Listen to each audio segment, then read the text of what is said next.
اللہ اللہ اللہ اللہ اللہ اللہ۔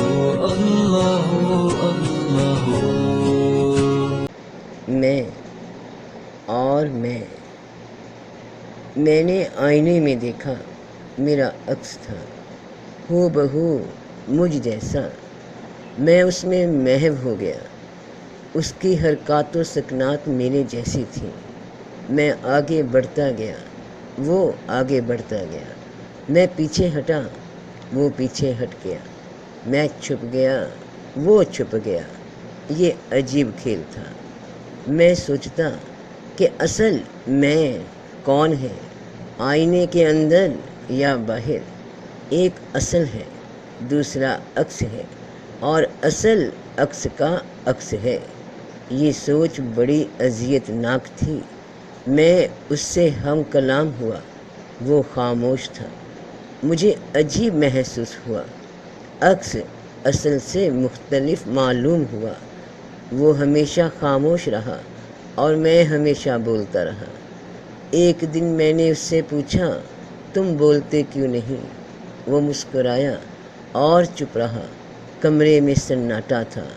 میں نے پھر سوال کیا، تم بولتے کیوں نہیں؟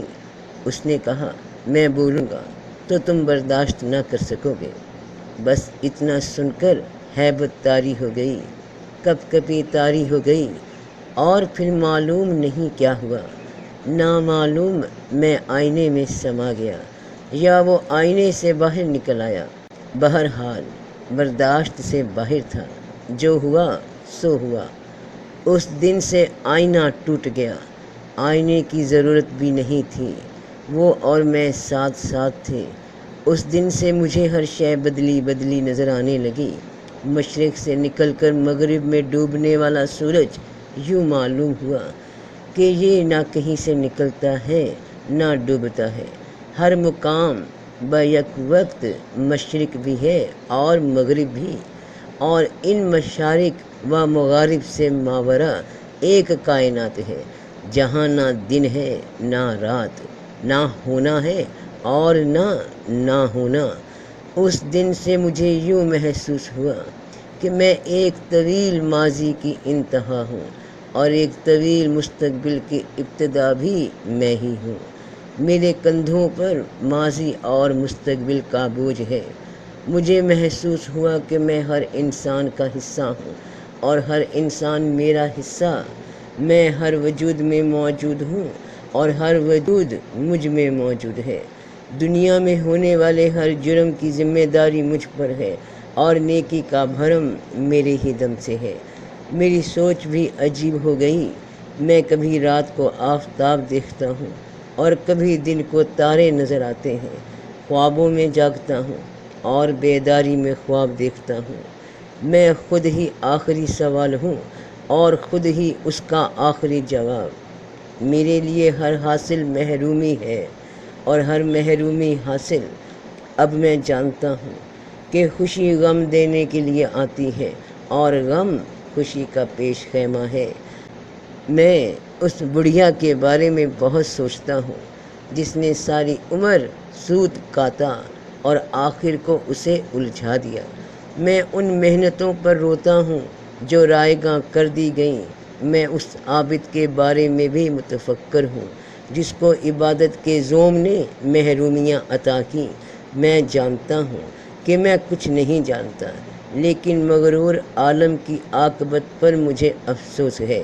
میں ان کی حماقت پر حیران ہوں جن کے سر پر کتابوں کا گٹھا ہے اور جن کے دماغ اور دل خالی ہیں۔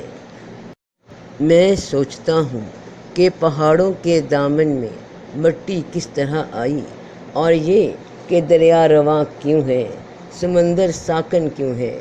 آنکھ بنانے والا کتنا بصیر ہوگا اور کان بنانے والا کس طرح کی سماعت رکھتا ہوگا۔ میں تحیر میں ہوں کہ کسی درخت کا کوئی پتا کسی پتی سے نہیں ملتا۔ ہاتھی کو پیدا فرمانے والا چیونٹی کو کس طرح تخلیق کرتا ہے۔ میں اپنے دوسرے میں سے نجات چاہتا ہوں، لیکن اس کی گرفت مضبوط ہوتی جا رہی ہے۔ وہ مجھے عجیب داستانیں سناتا ہے، وہ کہتا ہے کہ یہ کائنات ایک راز ہے، گہرا راز۔ رنگ آواز پیدا کرتے ہیں اور آواز کا رنگ ہوتا ہے۔ عجیب کشمکش کا عالم ہے۔ سوچتا ہوں تو خیالات تھک جاتے ہیں۔ انسان دنیا میں کیوں آتا ہے، اور اگر آیا ہے تو جاتا کیوں ہے؟ میں سوچتا ہوں کہ لامکاں میں رہنے والا ہر مکان میں موجود کیسے ہے؟ اگر موجود ہے تو لامکاں کیا ہے؟ میں غور کرتا ہوں کہ اگر میں آزاد ہوں تو مجبور کون ہے؟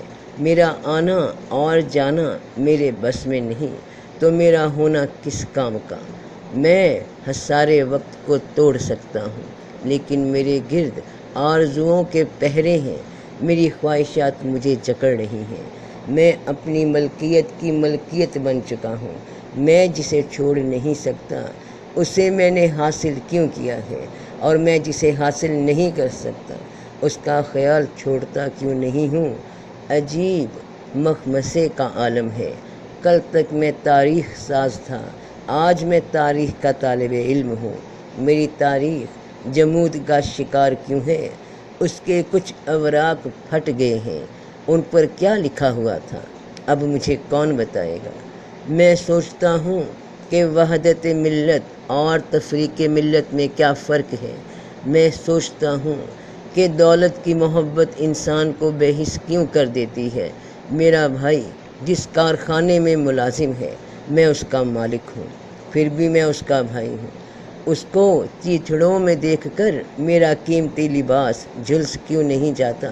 میں بے بس ہوں، مجبور ہوں کہ میں اعلیٰ قسم کے کھانے کھاؤں، اور بھائی اپنے کمزور نصیب پر صبر کرے۔ میں یہ بھی سوچتا ہوں کہ وہ لوگ کہاں ہیں، کرامات کا دعویٰ کرنے والے؟ میرے گرد و پیش کیا ہو چکا ہے، کیا ہو رہا ہے؟ مجھے اپنے بارے میں فکر کیوں نہیں؟ دروازے بند کر لینے سے طوفان تھم تو نہیں جاتے۔ حقائق کو دیکھ کر تو نظر انداز نہیں کیا جا سکتا۔ ایک طرف مہمانوں کی یلغار ہے، دوسری طرف گھر میں بھی وحدت فکر کم ہے۔ کیا بنے گا؟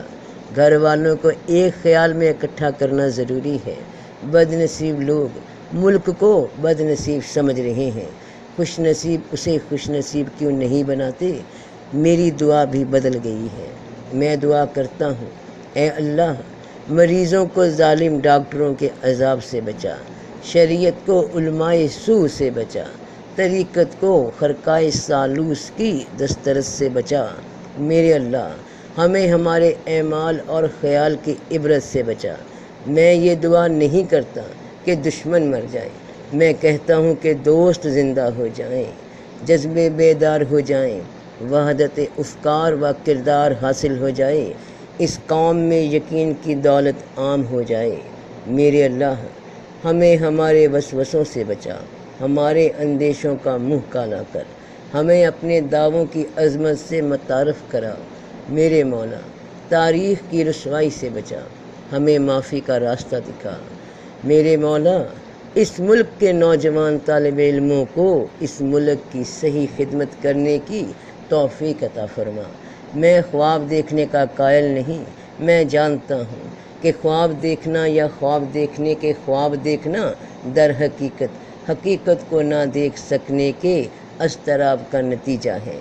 خواب اس وقت تک حقیقت نظر آتا ہے جب تک ختم نہ ہو۔ خواب میں خواب کو خواب سمجھنا اتنا ہی مشکل ہے جتنا اپنے آپ میں ڈوب جانا۔ خواب جھوٹا ہو تو عذاب ہے، مصیبت ہے، اور اگر خواب سچا ہو تو بھی تعبیر کا انتظار بے قرار رکھتا ہے۔ ایسا خواب بھی کیا دیکھنا جس کی تعبیر سمجھ میں نہ آئے۔ خواب کی اونچی اڑان زندگی کے تنگ ہونے والے دائرے کو توڑ نہیں سکتی۔ بہرحال میں خواب کے بارے میں زیادہ نہیں جانتا۔ یہ زندگی ایک خواب گراں ہے، ہم سب نیند کے سمندر میں ڈوبے ہوئے ہیں۔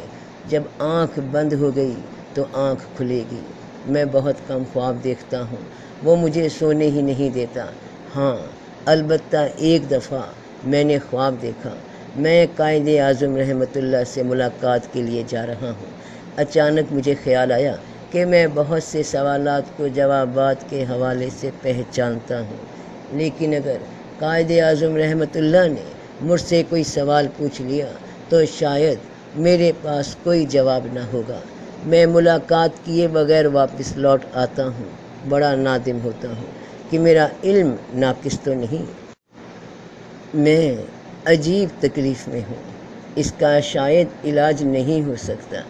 میں فکر کی وادیوں میں سرگرداں ہوں، مجھے اس عمل کی تلاش ہے جو مجھے میرے فکر سے نجات دلائے، لیکن یہ سوچ کر کہ اب میرا فکر ہی میرا عمل ہے، میں خاموش ہو جاتا ہوں، اپنی تلاش ترک کر دیتا ہوں۔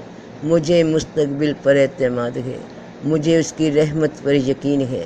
میرے عمل کی کوتاہی مجھے اس کے فضل سے محروم نہیں کر سکتی، اس کی عطا میری خطا سے بہت وسیع ہے۔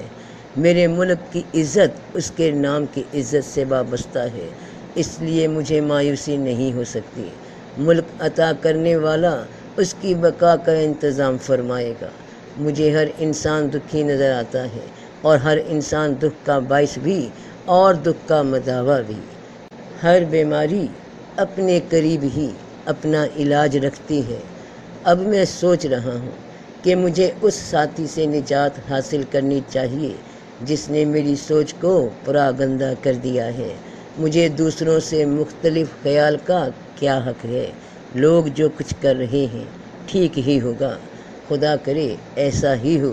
میں تو اپنے بارے میں ہی سوچتا ہوں، مجھے بھی غافل ہونے کا حق ہے، یہ حق مجھے ملنا چاہیے۔ میں چاہتا ہوں کہ آئینے والے میں کو واپس بھیج دوں، لیکن کیسے؟ آئینہ تو ٹوٹ چکا ہے۔